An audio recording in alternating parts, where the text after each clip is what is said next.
10 বছর বিদেশ করছি, বাড়িঘর করেছি, কিন্তু আরো টাকা পয়সা মালিক হয়ে বিয়ে করব। এই আপুটার কথা শুনে চিন্তা ভাবনা পরিবর্তন হয়ে গেল। কালকে একজন ভাইয়ের সাথে আমি কথা বললাম। আমি তাকে জিজ্ঞেস করলাম, ভাই আপনার বয়স কত? সে বলল যে আমার বয়স 37 বছর। আমি তাকে বললাম, আপনি কি বিয়ে করছেন? সে আমাকে বলল, না, আজকে 10 বছর বিদেশ করি, বাড়ি ঘর করছি, আরো টাকা পয়সার মালিক হয়ে তারপর বিয়ে করব। তো হয়তো কথাগুলা শুনলে অনেক মানুষ আমার উপর খেপে যাবেন, কিন্তু আমি এতটুকু বলবো যে আল্লাহর উপর বিশ্বাস আস্থা রেখে যারা চলে তারা সবসময় সফলতা অর্জন করে। তা আমি তাকে বললাম, আপনি বিয়ে করলেন না কেন? 37 বছর হয়ে গেছে, এখনকার মানুষ তো 50-এর উপর দেখি না বাঁচতে, তবুও হায়াত মতের মালিক আল্লাহ। তো সে আমাকে বললো যে টাকা পয়সা গুছায় আরো 5 বছর পর বিয়ে করবো। তো 5 বছর পর বিয়ে করলে তার বয়সটা হবে 42। তা আমি তাকে বলছিলাম যে ফুটটাকুর মজি জায়গার বয়স বাড়িলে কি লাভ হবে বিয়া করে মজা না পাইলে। তো সে বলল যে টাকা হলে কত সুন্দরী সুন্দরী মেয়ে পাওয়া যাবে। আসলে যারা বয়সকালটাকে কাজে লাগাচ্ছেন না, যারা যৌবন বয়সটাকে কাজে লাগাচ্ছেন না, আপনারা হচ্ছেন বোকা।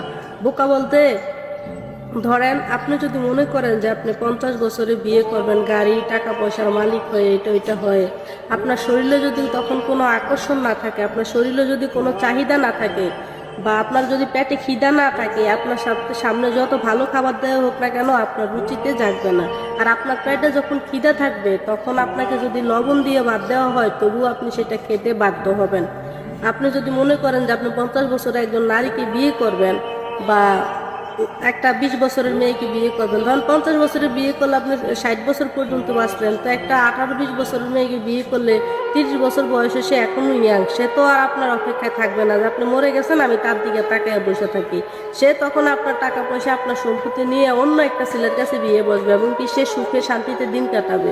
তো কি দরকার নিজের জীবনটা নষ্ট করে? যে সমস্ত ভাইয়েরা মনে করেন যে গাড়ি বাড়ি টাকা পয়সা না হলে কোনো নারীকে বিয়ে করা ঠিক না, আমি তাদেরকে একটা কথা বলতে চাই যে একটা রিক্সাওয়ালাও কিন্তু তার বউ পালে, একটা রিক্সাওয়ালারও কিন্তু সন্তান আছে, একটা রিক্সাওয়ালারও কিন্তু সংসার আছে। একটা রিক্সাওয়ালা যদি একটা পরিবারকে চালাইতে পারে সুন্দরভাবে, তাহলে আপনি একটা পুরুষ মানুষ, আপনি কেন পারবেন না? আপনি যদি লুভিত নারী বিয়ে করেন, তাহলে যদি আপনার স্বর্ণের রাজপ্রাসাদও থাকে তবুও আপনার জীবনে কখনো সুখ আসবে না। আপনি এমন একজন নারী খুঁজবেন যে নারী সাংসারিক, আপনাকে বুঝে, আপনাকে সময় দেয়, আপনাকে মূল্য দেয়, আপনাকে যত্ন করে। কারণ ভালোবাসা বৃদ্ধি পায় যত্ন আর স্নেহ আর সম্মানের কারণে। ভালোবাসা বৃদ্ধি পায় না তখন যেখানে শুধু টাকা টাকা টাকা, শুধু টাকার চাহিদা থাকে। ভালোবাসতে গেলে জীবনে টাকার দরকার হয় না, দরকার হয় সুন্দর একটা মনের। আর সেই সুন্দর মন যদি আপনার থাকে তাহলে আপনি অনেক সুখী হবেন। এটাই হচ্ছে কথা। টাকা পয়সা ধন সম্পদ করে যারা বিয়ে করতে চান তাদের জন্য এই কথাগুলো খুবই মূল্যবান ছিল। দেখেন, টাকা পয়সা বাড়ি গাড়ি ধন সম্পদ এগুলো আসবে যাবে, কিন্তু যৌবন একবার চলে গেলে সেটা কখনো ফিরে আসবে না।